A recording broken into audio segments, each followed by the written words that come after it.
Salut à tous. Soyez la bienvenue sur la chaîne. Je vous espère très bien portant. Ici ça va.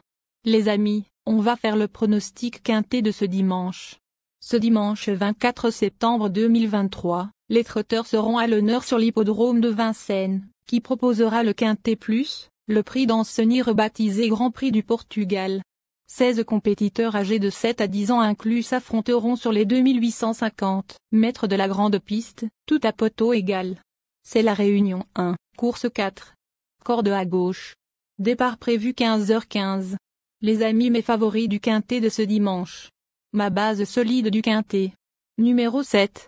Lauréat à Vichy, Speed Cup 2023, puis à Amiens. Ce pensionnaire de Gilles Curren a ensuite fortement compromis ses chances sur une faute au départ dans l'étape du Trophée Vert, sur la piste de Montier-en-Der.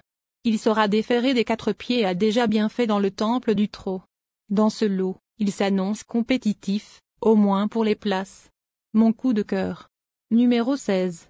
Ce trotteur très bien né a trouvé un second souffle dans le sud-est, comme en témoignent ses performances de cette année. Pour cet engagement au plafond des gains, son entourage décide de le déférer des 4 pieds et fait appel à Benjamin Rochard.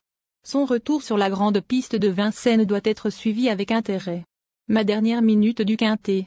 Numéro 9. Le fer de lance de l'écurie de Daniel Delaroche se montre régulier ces derniers mois. Il reste sur une encourageante 5e place, à Enghien, où il avait dû évoluer le nez au vent durant la deuxième partie du parcours. Performant dans cette configuration de ferrure, plaqué des antérieurs et déféré des postérieurs, il a les moyens de faire bonne figure. Le bon tuyau du quintet. Numéro 6. Davantage connu sous la selle par le passé, ce cheval dur à l'effort a montré d'évidents moyens à l'atteler en 2023. Le dernier coup, sur le parcours proposé, il s'est accroché dans l'ultime tournante avant de bien se relancer pour prendre la 4e place dans une épreuve relevée.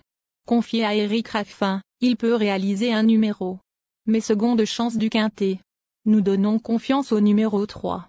Entraîné par Fabrice Lercier, ce mâle de 9 ans s'était lancé au galop et n'a pu revenir le 6 septembre à la Capelle.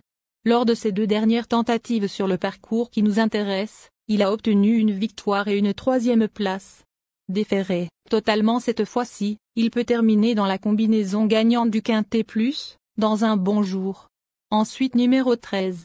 3e d'un quintet plus le 25 août à Cabourg. Ce pensionnaire de Junior Guelpa a confirmé ses bonnes dispositions du moment 3 semaines plus tard, en prenant la 2e place sur ce parcours.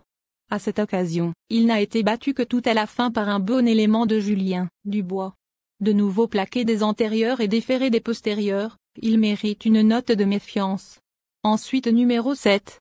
Lauréat à Vichy, Speed Cup 2023, puis à Amiens. Ce pensionnaire de Gilles Curren a ensuite fortement compromis ses chances sur une faute au départ dans l'étape du Trophée Vert, sur la piste de Montier-en-Der. Il sera déféré des 4 pieds et a déjà bien fait dans le temple du trot. Dans ce lot, il s'annonce compétitif, au moins pour les places. Enfin numéro 12. Bonne finisseuse le 28 août sur ce parcours, la protégée de Cyril Travers n'a pas fait sa valeur la fois suivante dans l'étape du Grand National du Trot à Angers. Elle sera déférée des antérieurs et plaquée des postérieurs, une configuration dans laquelle elle s'est déjà montrée à son avantage. Avec un parcours à l'économie, elle peut se glisser à l'arrivée.